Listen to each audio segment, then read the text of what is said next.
Olá, sejam bem-vindos ao nosso segundo episódio da terceira temporada do podcast Maternar. Esse podcast que é feito para você, mulher, para você que se importa com uma mulher. Hoje a gente vai falar sobre um assunto super importante. Vamos compreender juntos um pouquinho mais sobre o autismo? O que é, seus direitos, como que a gente pode lidar, de que forma buscar informação e levar informação de qualidade para uma mãe ou para uma família? Para ajudar a gente a falar sobre esse assunto tão rico e tão importante, dois queridos integrantes do Movimento Maternar. Junto comigo, a Amanda. Seja muito bem-vinda, Amanda. É um prazer ter você aqui, viu? Prazer é o meu, quero agradecer o convite. Obrigada, Lorena, por estar aqui de novo. E tenho certeza que a gente vai aprender muito juntos aqui com o Pedro. Amanda, se apresenta um pouquinho para o pessoal sobre a sua formação. Eu sou médica, sou neurologista e também tenho pós-graduação em neurologia infantil. E os meus atendimentos hoje em dia, atualmente, são voltados aí para o público infantil, basicamente. Perfeito. Outro querido integrante do Movimento Maternar, ele tá chegando, gente, vou contar, porque vocês sabem que eu adoro um caos, né? Peguei ele no supermercado. Ele tava passando com um carrinho, eu falei, amigo Pedro, há quantos anos eu não te vejo? Estamos com um movimento lindo, vem fazer parte. Ele olhou pra mim e falou assim, tem anos que eu não vejo Lorena, vem ela me perturbar aqui no supermercado. Mas ele veio e aí tá aqui com a gente hoje pra começar com o pé direito esse ano junto com a gente. Pedro Henrique, seja muito bem-vindo. Eu falei que eu não vou chamar ele de doutor não, porque a gente se conhece desde a infância, mas Pedro, seja muito bem-vindo, é um prazer ter você aqui hoje e você junto com a gente no Movimento Maternar, viu? Lorena, o prazer é meu. Eu agradeço o convite. Já vou dizendo logo que o lugar mais fácil de me encontrar é o supermercado, que eu vou muito. Estou sempre lá.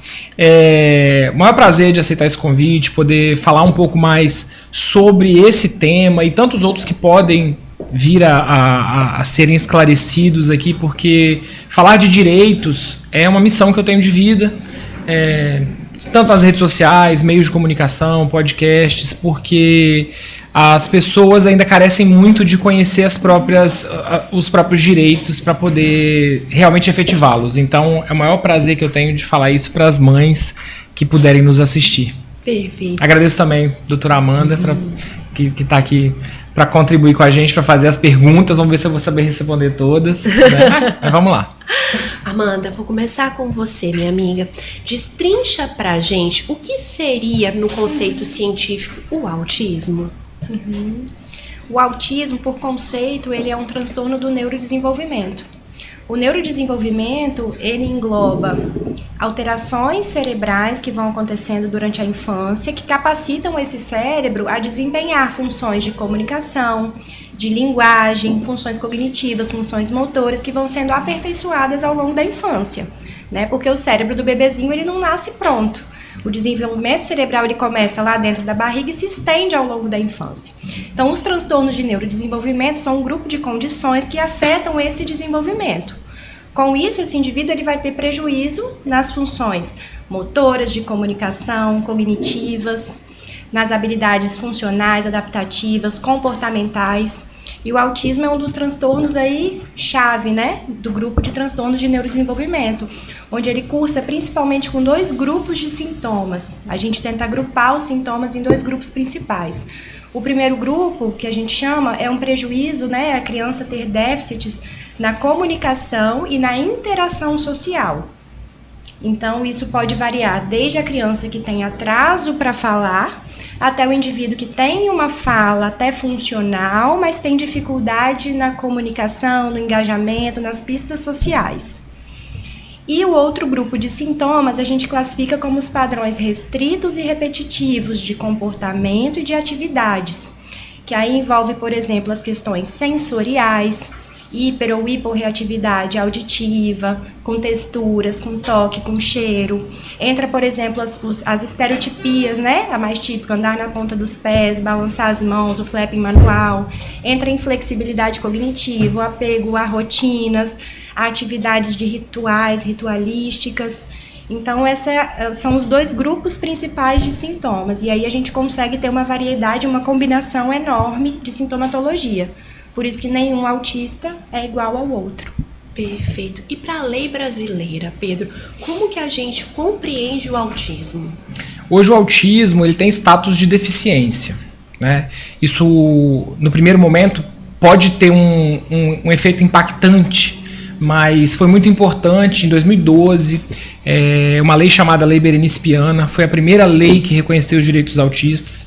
E isso foi muito importante porque quando você eleva o autista ao status de deficiência, todo o escopo de direitos de um deficiente físico passa para as deficiências intelectuais também, onde o autismo está relacionado. Então, seja para acesso à saúde, prioridades. A prioridade ela é tanto naquela fila do banco, quanto para o trâmite processual, por exemplo. A gente tem como classificar um processo de autista com uma prioridade maior, ele tem uma velocidade maior de tramitação judicial. Além disso, os acessos à saúde, as políticas públicas, uma série de direitos que vêm sendo conquistados. Depois da Lei Berenice Piana, a gente passou pela Lei Romeu Bion, que é o filho do Marcos Mion que empresta o nome para essa lei, que é a lei da carteira de identificação do autista. Enfim, então hoje são escopos de direitos sociais, direitos de acesso à saúde, direitos de acesso à cidadania, acesso ao emprego, que englobam o transtorno do espectro autista. Perfeito.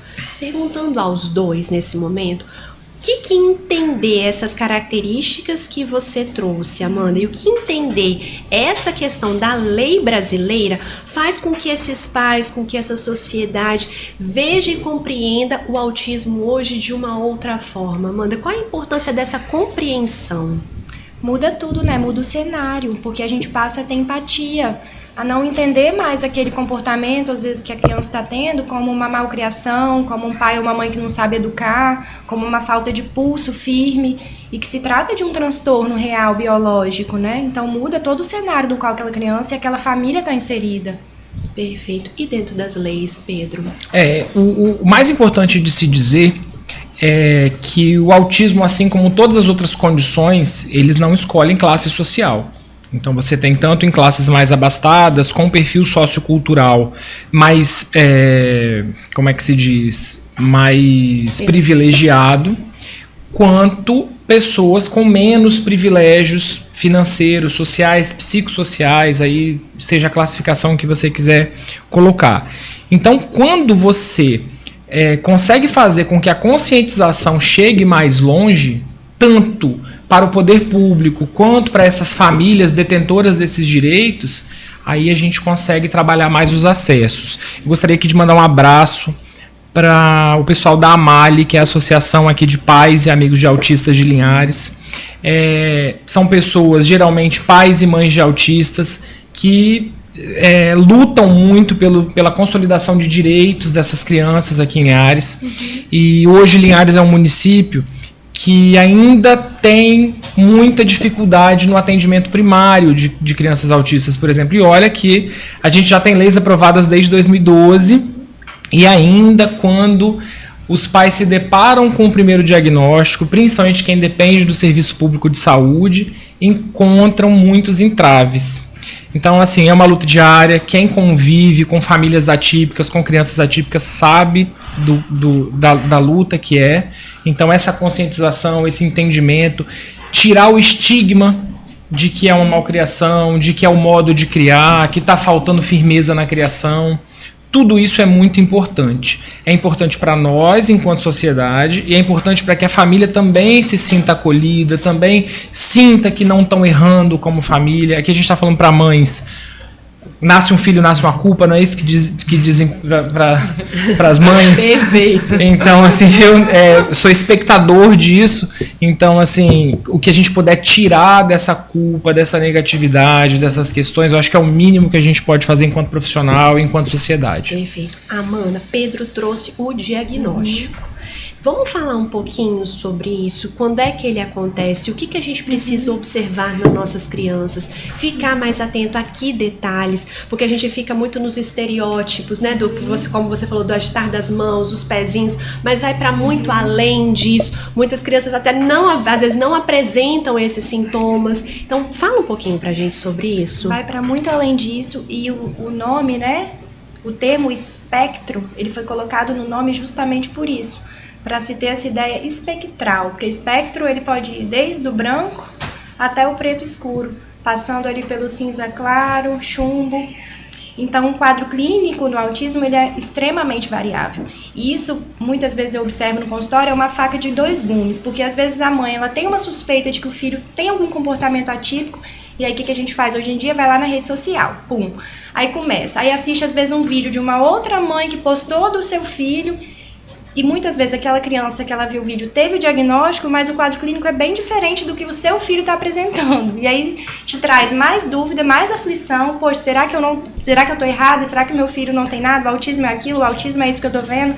Então isso pode confundir e a gente precisa de colocar um pouquinho os pingos nos is, porque nenhum autista é igual ao outro. E o sintoma é extremamente variável. A dificuldade de comunicação, como eu falei, ela pode ser desde a criança que não fala ou que tem atraso para falar, até a criança que tem fala funcional, mas tem uma dificuldade mais no refinamento social, em iniciar conversações, em manter círculo de amizades. Então a gente precisa de ter esse conceito de que dependendo do nível de suporte, o sintoma, especialmente do ponto de vista da comunicação e da socialização, ele vai variar. Na criança pequenininha quando eu quero dizer, é a criança que tem menos aí do que 3, 4 aninhos. Quando o quadro clínico ele já é claro, geralmente é aquela criança que tem o atraso da fala, que tem a dificuldade no brincar, se isola dos pares, tem um brincar não funcional, tem dificuldade de dar funcionalidade para os brinquedos, tem padrões às vezes restritos de comportamento de enfileirar objetos, empilhar, andar na pontinha dos pés, se balançar, fazer flapping manual, pode ter seletividade alimentar, que é a rigidez de querer, né, comer sempre as mesmas coisas, muita inflexibilidade cognitiva, que clinicamente a gente vê por querer tudo a seu modo, tem muita dificuldade com quebrar o que ele está planejando ali na brincadeira, e aí se irrita, entra às vezes em crise, né? Ou em fazer, por exemplo, um trajeto diferente, se muda a rua, se vai para a escola passando por outro lugar, a criança se desorganiza. Então esses são sintomas que a gente observa, e isso é extremamente variável. Tem as questões sensoriais, que também são muito típicas, e aí também entra uma gama enorme, porque ao mesmo tempo que a gente tem paciente que se incomoda com barulho, no consultório eu tenho paciente que se autorregula com barulho, pega um objeto e fica batendo porque gosta daquele barulho. Então isso é muito variável. Mas de uma maneira geral eu diria que isso, na criança pequenininha, o atraso para falar e essas estereotipias, e nas crianças maiores, onde o diagnóstico ele é mais tardio, onde o nível de suporte já é um pouquinho mais leve, maiores eu diria ao redor aí de 8, 7, 9 anos, esse diagnóstico ele demora mais, porque o sintoma é mais sutil e eu preciso de ter uma demanda social maior para ficar claro. Então, às vezes, essa criança vem por um transtorno de ansiedade, que já se desenvolveu ali com um autismo nível 1 ou 2 de suporte de pano de fundo. E aí a gente precisa de refinar essa escuta e de refinar essa investigação em consultório. De uma maneira geral, o diagnóstico de autismo é clínico, baseado, né, no DSM-5, que é o Manual Estatístico dos Transtornos Mentais. Como todos os transtornos de neurodesenvolvimento, não existe um exame que a gente vai fazer da criança que vai confirmar ou excluir o diagnóstico. É com base aí no julgamento clínico do profissional. Perfeito. Pedro, o diagnóstico veio. O que essa família precisa saber? Quais são os direitos? Aonde ela procura? Dá um panorama pra gente. Vou voltar um passo, se me permitem. Por favor. Porque o diagnóstico é um gargalo muito grande na sociedade. A gente... Enfim, problemas estruturais diversos a gente poderia discutir aqui, mas por questão do tempo, vamos comentar algumas coisas. Por exemplo, a especialidade médica é uma especialidade que existe uma carência de profissionais, né, neurologistas com especialidade infantil. A gente já começa por aí. Então, uma questão de formação médica. O segundo ponto, atendimento SUS. Então, para essas famílias terem o primeiro acesso ao diagnóstico, é a primeira luta que essas famílias enfrentam. Muitas vezes é a escola quem vai perceber e vai falar com a mãe, olha, tem alguma neurodivergência, está acontecendo alguma coisa. Isso deve ser comum no consultório, né? Porque o acesso realmente à especialidade médica de neurologia infantil é precário no Brasil. Bom, diagnosticou, rompemos essa primeira barreira, então aí a gente vai falar de acesso a tratamento. Aí a gente tem um gargalo imenso. Famílias que dependem do SUS, por exemplo, o município de Linhares hoje, acredito que a gente fala mais para as pessoas de Linhares, o município de Linhares hoje não tem um protocolo de acesso direto. Então não basta ter um laudo de transtorno do espectro autista para que a criança ingresse para terapias multidisciplinares. Hoje no município de Linhares é necessário judicializar para conseguir esse tratamento pelo SUS. E isso é um problema muito grande. A gente necessita dessa política pública. Fica o apelo para os nossos gestores, para que desenvolvam esse protocolo de acesso direto, para que as crianças possam ter esse atendimento para as terapias ABAs, para fonoaudiólogo, para terapia ocupacional e tantas outras que são necessárias. Esse é o primeiro ponto. Então, o que acontece? As famílias normalmente procuram a defensoria pública com o laudo médico, isso depois de acessar um profissional médico que vai laudar, vai dizer o nível de suporte, vão acessar a defensoria pública. Aí a defensoria pública vai ingressar com um processo contra o município e muitas vezes contra o estado também, e aí são compradas vagas nas clínicas particulares. Isso normalmente demora um pouco. Pelo que eu conheço aí, principalmente com o pessoal da Mali, que eu mantenho muita interlocução, 1 ano, 18 meses, até conseguir as primeiras terapias. Normalmente se consegue as terapias ABA, a fonoaudiologia fica para trás, a terapia ocupacional, uma área muito carente também, fica para trás. E aí nós temos outra realidade que é a dos planos de saúde. Hoje muitas famílias, mesmo famílias carentes, priorizam ter um plano de saúde para que a criança tenha acesso. Então é muito comum bater na porta do meu escritório pessoas que só podem pagar aquele plano de saúde. Deixam de acessar muitas coisas que nem são luxos para poder pagar o plano de saúde para acessar terapias. Mas também não é muito fácil, depois a gente vai falando sobre isso, mas são muitos entraves que essas famílias têm. Por isso eu tenho o maior prazer de falar sobre o assunto, porque realmente é uma luta diária. Quem conhece a causa sabe que é uma dificuldade atrás da outra. Perfeito. Amanda, Pedro trouxe as terapias, os acessos, né, as especialidades em conjuntos. Vamos falar um pouquinho sobre isso? Vamos sim, o tratamento do autismo ele é baseado em terapia. Medicação não trata o autismo. Remédio para autismo a gente usa quando o paciente tem sintoma de irritabilidade, agressividade, agitação relacionada ao autismo. Transtorno de sono, que é uma coisa que a gente consegue tratar também, melhorar a qualidade de vida daquela criança, daquela família. Mas a base do tratamento é baseado na intervenção comportamental aplicada à terapia ABA, da análise aplicada do comportamento.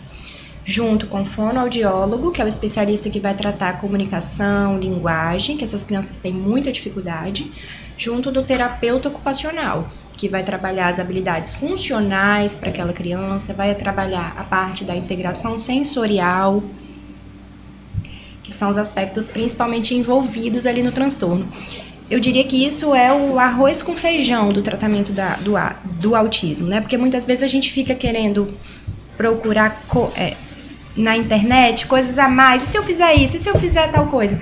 Eu falo que o restante é a cereja do bolo. Você consegue comer o bolo sem a cereja? Você come o bolo sem a cereja. Então a gente precisa focar pelo menos no básico. O básico está sendo bem feito? Ok, está sendo bem feito, eu consegui. Então tá, então vamos tentar dar um extra, procurar. Será que tem alguma terapia a mais que a minha criança pode fazer, que eu vou conseguir arcar, que não vai onerar o tempo dela? Vamos tentar. Porque muitas vezes nessas famílias elas têm um desgaste emocional muito grande e na internet a gente vê muitas promessas que nem sempre são tão verídicas. Então assim, vamos focar no que realmente funciona, o que vier a mais depois é plus. Que a gente quer desenvolver a criança. Sim. Então, numa dessa, a gente vai buscando informações. E nem sempre as informações são éticas, científicas, embasadas na ciência. Por isso a importância de se ter um podcast como esse. Né? E assim, é interessante que, como, né, vamos puxar lá do começo, como a gente está falando de espectro e de individualidades, para uma criança funciona muito bem um tipo de terapia e para outra criança funciona muito bem outro tipo de terapia dessas adjuvantes, digamos assim, musicoterapia, ecoterapia, cromoterapia e por aí vai tantas outras. O judiciário brasileiro hoje reconhece todas elas como de cobertura obrigatória. Então, dentro da autonomia médica, a doutora Amanda prescreveu ecoterapia para uma criança como uma terapia benéfica e efetiva para o tratamento daquela criança. Aí vamos falar de plano de saúde. O plano de saúde não tem direito. O plano de saúde não tem direito de dizer esse tratamento não é coberto. Então, assim, eles até fazem, mas judicialmente já é consolidado. Todos os dias. Mas judicialmente é um entendimento consolidado de que é de cobertura obrigatória. Seja ecoterapia, seja hidroterapia, musicoterapia. E por aí vai. Muitas terapias que são realmente eficientes, a depender do caso, né? Aí fica o critério médico. Pedro, expande pra gente então um pouco mais essa fala, o que os planos e o que o SUS teria que cobrir ou como a gente ter acesso a isso. Então vamos lá, vamos falar primeiro de SUS. Perfeito. Nós vivemos num país onde foi consolidado um sistema único de saúde. A grosso modo, tudo que é para promoção, manutenção da saúde é de obrigatoriedade do SUS. Quais são essas obrigatoriedades? Quando se consolida por base científica que um tratamento é um tratamento efetivo, esse tratamento é incorporado pelo SUS dentro da viabilidade financeira. Isso é muito importante. O SUS ele avalia a viabilidade financeira porque nós temos um país com 210 milhões de habitantes, então não adianta o SUS tratar a Lorena e não conseguir tratar a Amanda, né? Então, perfeito. Para a administração pública isso é muito importante. Em questão de transtorno do espectro autista, essas terapias, principalmente a terapia ABA, que é o padrão ouro de tratamento, ele já é consolidado como um tratamento em que o SUS fornece. Aí nós não vamos para um problema legal, nós vamos para um problema estrutural. Vamos falar de Linhares, Estado do Espírito Santo. Hoje, essas terapias ficam a cargo do município. O Estado, ele tem, aqui em Linhares, tem o programa Serridia, que funciona aqui na Pestalozzi, aqui pertinho. Só que ele tem 200 vagas, numa cidade que provavelmente tem 2.000 crianças que precisam de terapias. E ele só atende crianças até 6 anos de idade. E ele não contempla a terapia ABA. Olha o gargalo. Ele contempla fono, terapeuta ocupacional, psicopedagogo, se não me Tinha engano. eco, eu acho que parou de ter, mas enfim. Então, assim, é de obrigatoriedade do município? É de obrigatoriedade. Está sendo fornecido? Nem todo mundo consegue ter acesso. Aí o município abre compra de vagas, coloca essas crianças em clínicas privadas, né? Então, quando o judiciário obriga que a administração pública faça isso. Então é importante repetir que nós não temos uma política consolidada para tratamento de transtorno do espectro autista. Esse é o maior problema que a gente tem hoje. Vamos falar de planos de saúde. Tratamento de transtorno do espectro autista é um tratamento caro. Demandam horas de terapia. Horas de terapia, normalmente individuais. As clínicas, os profissionais cobrarão por hora. Isso ao longo de um mês fica caro para um plano de saúde. Mas é o risco do negócio, né? Eu, por exemplo, tenho plano de saúde. Se eu tiver uma doença grave, provavelmente vai ficar caro para o plano.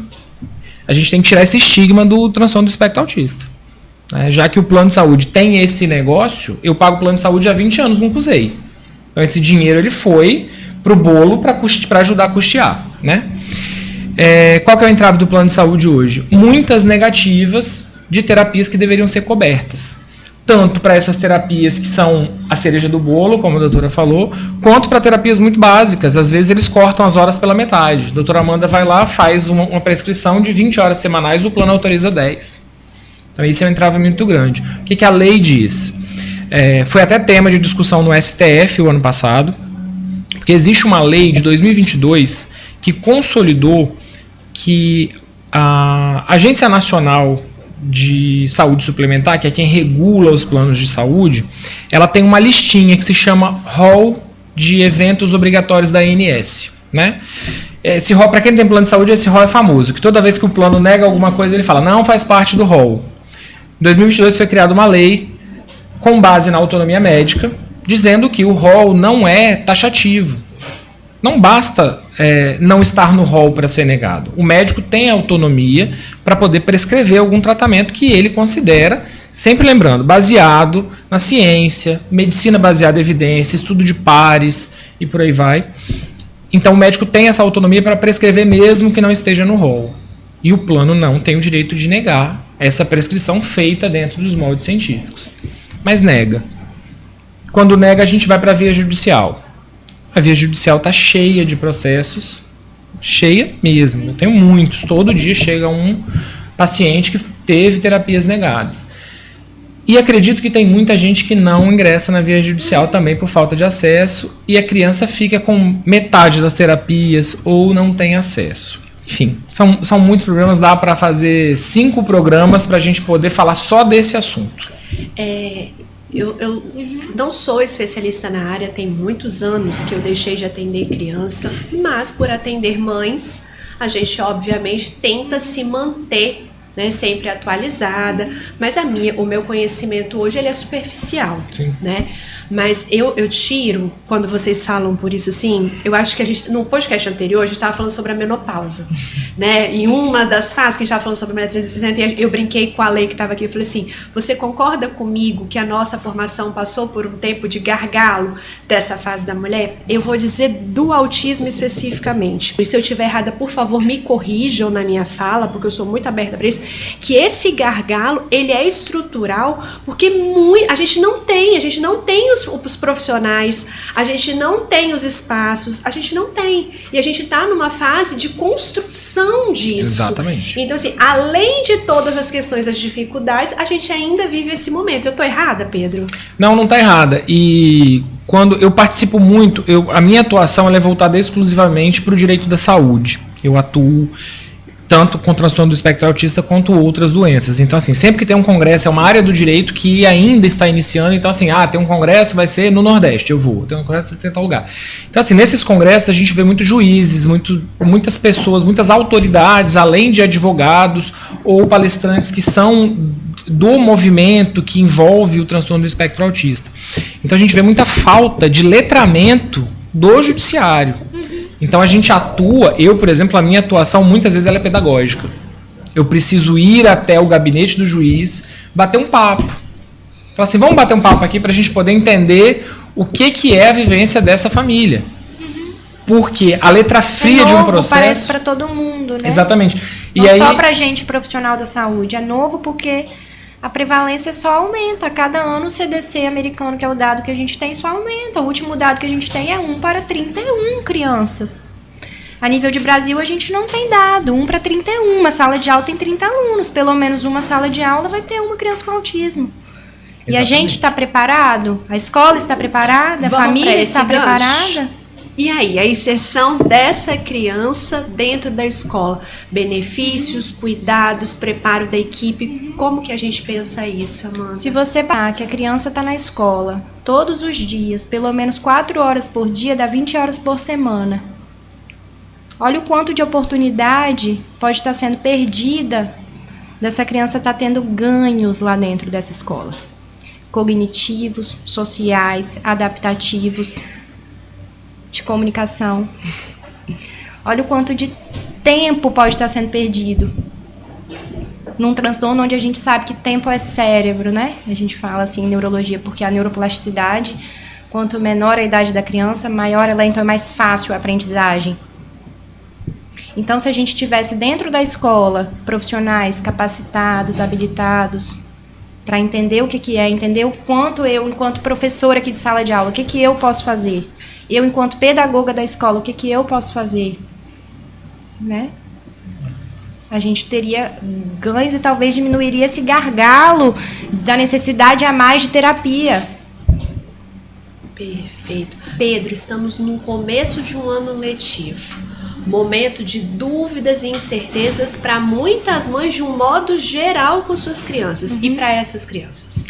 Vamos lá, antes eu queria falar um pouco da questão escolar em geral. Então, assim, as normativas hoje educacionais, elas dão... Porque primeiro a gente tem que pensar que sempre que a abordagem do autismo ela é multidisciplinar. Então, a parte pedagógica ela é importantíssima, porque a gente está falando de desenvolvimento intelectual, de desenvolvimento de comportamento. Então, essas 20 horas que a criança fica na escola são extremamente importantes para esse desenvolvimento. Hoje, de acordo com as normas, quem decide sobre a necessidade de acompanhante terapêutico é a escola, é o pedagogo. Então é muito importante a formação de pedagogos para a educação especial, para que eles entendam quando a criança tem a necessidade de auxiliar terapêutico, acompanhante terapêutico, que não é uma pessoa que vai pegar a criança e levar para o banheiro, trazer de volta. É um profissional capacitado para auxiliar na aprendizagem dessa criança. E hoje a realidade que nós temos são pessoas, nada contra os estagiários, é quem está começando, mas são pessoas que apenas ingressaram no curso de pedagogia. Não são treinadas para estar aí para agregar a criança em nada. é justamente para fazer um acompanhamento nesse sentido, de ir com a criança no banheiro, acompanhar no pátio na hora do refeitório, se entrou em crise dentro da sala, tira um pouquinho dentro da sala, mas não tem nenhum treinamento específico, não sabe nem os sintomas de autismo, o que é o autismo. Poderia-se ter um treinamento de acompanhante terapêutico para esses monitores. Sim. Para, de fato, eles conseguirem fazer uma intervenção. Podia ter um curso para pais. Os pais em casa com a criança, eles podem aplicar. Eu, às vezes, recomendo muito isso no consultório. Eu pego profissionais que eu conheço, assim, né? De redes sociais, profissionais bem conceituados e indico para as mães. Vou lá, abro o site, mostro, falo, compra esse curso aqui, lê você, assiste as aulas, você compra, vai ficar lá 1 ano gravado. Tenta aplicar com seu filho, porque é muito angustiante para a gente oferecer um diagnóstico e você dali não conseguir progredir. Porque eu, enquanto médica, com medicação, eu consigo ajudar muito pouco. A gente fica de mãos atadas. E a escola também passa desta forma, né, sem treinamento, sem aplicação de técnicas adequadas, a escola, desculpa o termo, mas a escola passa a ser uma fábrica de estigmas. O professor passa a não querer aceitar a criança, principalmente as que têm estereotipias, porque, a grosso modo, é a criança que dá mais trabalho, é a criança que vai atrapalhar o desenvolvimento das outras. Atrapalha o restante da turma. Exatamente. Liga para essas mães o tempo inteiro, a escola liga. Eu tenho mães que chegam lá, doutora, não estou mandando mais, porque eu deixei lá 1 hora, 2 horas já estão me ligando, 2h30 me ligando, a escola me liga o tempo inteiro. Então essas mães já são sobrecarregadas o tempo todo, não tem rede de apoio, não conseguem uma terapia. Tem a preocupação do que vai ser do futuro do filho, porque a gente que é mãe, a gente sabe, né? Qual que é a nossa principal preocupação? O que vai ser do meu filho amanhã quando eu não estiver mais aqui? E viver com essa angústia é muito sofrido. Então, enquanto leis, nós alcançamos muita coisa. Mas enquanto sociedade a gente tem falhado muito. Porque eu não tenho filhos, né? Mas procuro fazer o meu papel para esse acolhimento. Não é só uma questão profissional, é uma questão de cidadão. Para que exista esse acolhimento, para que exista esse entendimento, para que o estigma seja quebrado, porque são crianças e famílias estigmatizadas. As mães mais combativas ficam taxadas como as mães chatas, as mães que a escola não quer receber. As encrenqueiras. Então, assim, tudo isso é uma triste realidade que precisa ser falada porque essas pessoas estão gritando sozinhas, né? Quando as soluções, elas não precisam ser mágicas. Um treinamento, né, que poderia ser feito para profissionais auxiliares, um treinamento para os professores que terão essas turmas, e hoje não precisa procurar muito, porque só vem crescendo a prevalência do transtorno do espectro autista, né? Então, enquanto sociedade, a gente tem que pensar que hoje nós somos quem estamos na idade produtiva, estamos fazendo esse mundo girar. Daqui a pouco essa geração ela vai entrar também no esquema de trabalho, de mercado de trabalho, esquema profissional. Serão eles que vão tocar a sociedade. E aí, se a gente não incluiu, não educou, não conseguiu inserir nos meios sociais, o que vai ser dessas crianças? Então, enquanto sociedade, a gente tem que pensar nisso urgente. Amanda, vou pegar esse gancho de Pedro. E aí, os nossos adolescentes autistas, os nossos adultos autistas, o que ferramentar? E depois estendo a pergunta para o Pedro já assim, né, para que um já complemente, o que a lei nos traz aí também disso? O autismo é um transtorno que vai acompanhar o indivíduo por resto da vida. Infância, adolescência e fase adulta. Do que ele vai estar, em que cenário vai se estar esse indivíduo na adolescência ou na fase adulta, entra aqui o nível de suporte, né? A gente sabe que tem crianças com autismo que tem um nível de suporte 3, onde a necessidade de ajuda para as atividades funcionais do dia a dia ela é maior, e tem os níveis de suporte mais leves, nível 1 de suporte é o autismo leve, nível 2 o autismo moderado. Um autista nível 1 de suporte, ele tem total capacidade para estar inserido no mercado de trabalho, em fazer uma faculdade, pois o nível 1 de suporte ele já compreende que esse indivíduo ele não tem deficiência cognitiva. A inteligência, vamos assim usar o nome para ficar mais simples, ela é preservada.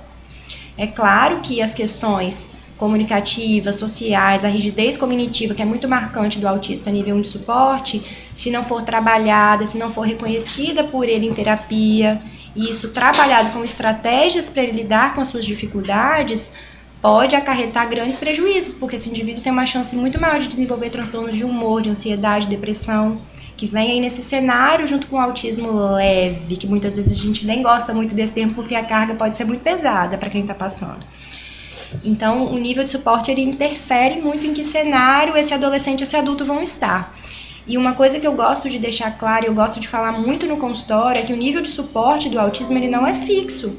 Uma criança ela pode receber um diagnóstico como nível de suporte 3 e com tratamento, com terapia, ela passar a ser nível 2, o que muda completamente o cenário. Você tira uma criança que depende de alguém para tudo, para uma criança que consegue funcionar, que consegue ir na escola, que consegue pedir as coisas, que consegue conversar com um colega. Da mesma forma, um nível 2 de suporte, ele pode passar para o nível 1 se a gente trata. E se eu não trato, o contrário também é verdadeiro. Uma criança pode receber um diagnóstico como nível 2 e passar a nível 3 sem terapia. Então, isso não é algo estático e nem determinante. O nível de suporte, ele flutua de acordo com as condições de estímulo, de tratamento que aquela criança está recebendo. E aí, Pedro? Esses adolescentes, esses adultos no mercado de trabalho, o que a gente pensa a respeito? Então, a boa notícia, lembra lá que a gente falou da lei Berenice-Piana lá no começo? A gente tem uma política muito forte de inclusão de pessoas com deficiência no mercado de trabalho. Então você tem uma reserva de vagas, empresas, eu não lembro muito ao certo quais são os dados, mas acredito que empresas acima de 100 funcionários precisam reservar 2% das vagas para pessoas com deficiência. Isso inclui o transtorno do espectro autista. E é muito importante falar que não raras vezes apesar dos prejuízos de funcionalidades diárias, os autistas possuem habilidades que podem ser muito úteis no mercado de trabalho. Hiperfoco, uma capacidade de concentração, uma atividade muito maior. Então, assim, quando a gente quebra o estigma, a gente consegue olhar, claro que a gente não pode romantizar, porque uma habilidade vem, mas traz muitas dificuldades. Mas essas pessoas, elas conseguem nível de funcionalidade. Inclusive, algumas vezes a gente fala assim, nossa, nem parece. Por quê? Porque passou por um nível de terapias, de suporte. Esse é um mito, né? É um mito muito grande que a gente vê. E que quem vivencia esse mito, isso é muito dolorido. Tem mãe que chega pra mim e fala, acredita que falaram, mas ele nem tem cara de autista. Consegue laudo só pra conseguir benefício e tal. Uhum. Mas aí vamos falar, né? Na vida adulta, aliás, durante toda a vida de uma pessoa com deficiência, né, que novamente inclui o transtorno do espectro autista, o nosso Estado do Espírito Santo, o Estado brasileiro, ele tem políticas de inclusão. Então, para famílias que não atingem um nível de renda de subsistência adequado, nós temos o benefício de prestação continuado, que é o BPC. O BPC ele é para famílias que atingem até 1/4 de salário mínimo por pessoa. Então, o governo paga um valor equivalente ao salário mínimo para a subsistência daquela família. Então, um adulto que não consiga atingir a funcionalidade, não consiga entrar no mercado de trabalho, pelo menos para a subsistência dele, o Estado promove essa inclusão. Isso é por meio do cadastro único, enfim, programas sociais do governo. Para acesso ao emprego, nós temos a reserva de vaga, nós temos as prioridades, né, que são por lei, tanto em filas, e hoje as questões sociais. Hoje é muito comum a gente ver eventos com acessibilidade, com inclusão de pessoas autistas, os fones, né, a gente está vendo muito, sessão de cinema, a gente vê já adaptada para as questões do transtorno do espectro autista. Então, assim, isso é muito interessante de ver que a sociedade está começando a absorver, mas a gente está engatinhando ainda. Perfeito. Vamos falar da família agora um pouco? Vamos lá. Amanda, você começou a falar, né, do desgaste das mães, das ligações excessivas, do eu não sei o que fazer, então ligo para a mãe. Vamos falar um pouquinho como é que você lida com isso, porque você vem de uma neurologia adulta, então acompanha também, tem base para nos falar sobre isso. Vamos falar um pouquinho a respeito? Esse cuidador primário que está ali com essa criança, que geralmente, na imensa maioria das vezes, é a mãe, muitas vezes chega no consultório extremamente desgastadas, assim, perguntando, doutora, sou só eu que tô assim? Tem hora que eu acho que eu vou enlouquecer. Tem hora que eu falo assim com meu marido, leva daqui pelo menos 10 minutos para eu poder respirar. Eu já tive mãe no consultório que eu precisei de prescrever medicação antidepressiva para a mãe, porque se a mãe não tá bem, a criança também não fica consequentemente, né? Então é um fardo muito grande.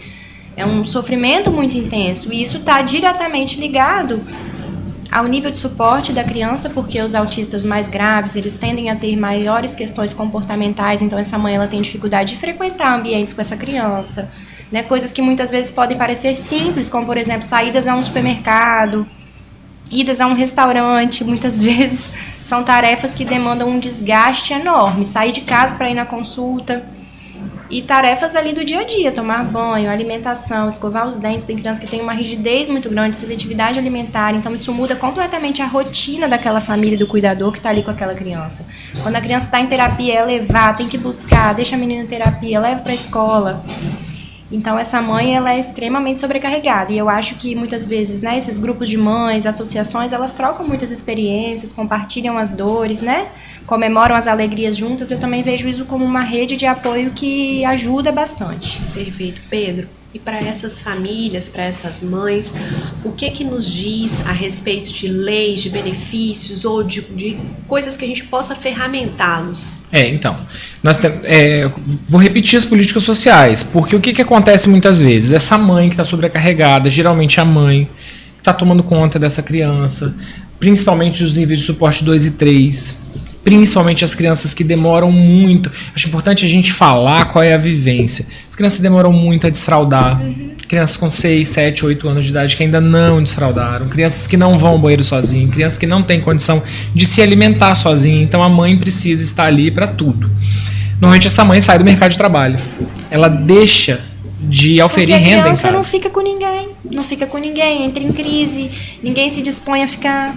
Exatamente. Então é uma renda a menos. Então é muito comum, mesmo as pessoas que têm plano de saúde, mesmo as pessoas que procuram um advogado particular, é muito comum que elas ingressem com um pedido de BPC, que é o benefício de prestação continuada. Aí vamos lá, qual que é o X da questão? O BPC, vou até olhar para a câmera da verdade aqui, o BPC o governo exige que a família tenha 1/4 de salário mínimo por pessoa. Então, a grosso modo, a família tem que ter 4 pessoas e ganhar um salário mínimo. Só que o que acontece? Quando a gente vai fazer investigação social nessa família, para ingressar, primeiro é importante que a família faça o pedido. Mas meu marido ganha 3 salários mínimos, então vai passar. Faça o pedido. Espere que o governo negue. O governo vai negar. O governo negou, o que a gente vai fazer enquanto advogado, né? Vai analisar quais são os gastos dessa família em relação à condição da criança. Então a criança vai usar fralda diariamente, a criança vai utilizar, muitas vezes, suporte alto, utiliza medicação, que é importante dizer também, muitas vezes não é fornecido pelo SUS, são medicações caras, R$300 mensais de medicação, mais R$300 mensais de fralda, mais R$400, R$500 de plano de saúde, mais algumas outras coisas, porque existe a seletividade alimentar, então a criança vai precisar de alimentos específicos. Não come a comida da escola, a mãe tem que mandar o lanche, aí mais um custo. O que a gente faz? A gente monta um processo mostrando, essa criança ela precisa se alimentar disso e disso e disso, essa criança precisa de tantas fraldas por mês, essa criança precisa de tais medicamentos, mesmo que a família ganhe 3 salários mínimos, não é suficiente para a subsistência dessa família. E aí, via judicial, a gente consegue esse benefício de prestação continuada. Assim, mas, novamente, luta, não tem mãe atípica é lutando todo dia. Elas já sabem, assim, elas já chegam no escritório falando assim, é todo dia uma luta. Enfim, a gente está aí para ajudar, mas é... Gente, queria ter horas pra gente ficar conversando, né? Mas eu vou fazer um pedido. Se você que está assistindo esse podcast acha que ele tem que ser estendido, coloca aqui nas nossas mensagens embaixo no YouTube, falando assim, mais um, porque essa temporada vai ser grande e a gente promete voltar com esse assunto e com outros, porque eu aqui, como espectadora, como você que está em casa, tive várias informações que não tinha conhecimento, de informações de dados, e o nosso objetivo do Movimento Maternar, eu sempre falo isso, é levar informação de qualidade para você, para que você, ao invés de ficar lá naquele lugarzinho, procurando, se comparando uma mãe a outra, uma história a outra, o advogado tal falou tal coisa, não, vai aqui, ó, a informação tá ali, embasada na ciência, na ética, naquilo que de fato você, enquanto mãe, enquanto família, merece. Mas para finalizar o nosso bate-papo, Amanda, queria que você deixasse aqui agora uma orientação, uma fala, um mito, ou alguma coisa que a gente possa fechar esse nosso primeiro encontro sobre essa conversa com um gostinho de um plus a mais. Eu acho que é a conscientização e a empatia. Empatia de se colocar no lugar do outro, de se colocar no lugar daquela mãe, daquele pai que está passando por aquilo. Empatia na escola, porque muitas vezes é um ambiente que a gente vê que pode ser hostil com a criança e com aquela família. Então eu acho que é empatia, se colocar um pouquinho na pele do outro. Poxa, como que eu estaria se fosse eu naquela situação? Eu acho que é o recado assim final. Pedro, te peço a mesma coisa. Vou reforçar o da doutora Amanda, que é empatia, e faço um apelo para que vocês conheçam mais sobre, procurem saber. Na hora de ter contato, você que é gestor público em saúde, você que é juiz, você que é promotor, na hora que se deparar com um caso de transtorno do espectro autista, procure saber, procure se aculturar no assunto, porque é um universo, tanto na medicina quanto nas leis, quanto na questão social. E é a realidade que a gente está vivendo. É a realidade que a gente está inserido. Então a gente precisa, enquanto sociedade, ter essa sensibilidade, ter empatia, se aculturar mais no tema, porque existe uma grande quantidade de famílias que está sofrendo muito, elas estão à margem dos direitos sociais. E elas estão brigando muito para conseguir coisas muito básicas, e isso não deveria acontecer. A gente está falando de mães e de crianças que estão tendo o desenvolvimento primário negado. Então a gente precisa... Já passou da hora da gente se alertar sobre isso e inserir essas pessoas na sociedade. Amanda, muito obrigada. Imagina. Por ter vindo, né? Eu falei que no outro podcast eu vou falar, não vou ficar agradecendo porque vocês são de casa, mas assim, né? Preciso fazer essa adentro final de agradecimento, né? A gente tá com um projeto, já deixo aqui para maio, aonde a gente vai fazer um evento esse ano específicos para essas mães. Pedro vai estar lá. Pedro vai estar lá, já tá sabendo, porque no supermercado eu já avisei de maio. Já está convidado. Nossa reunião foi no supermercado, ele já tá sabendo, então a gente vai fazer um evento específico.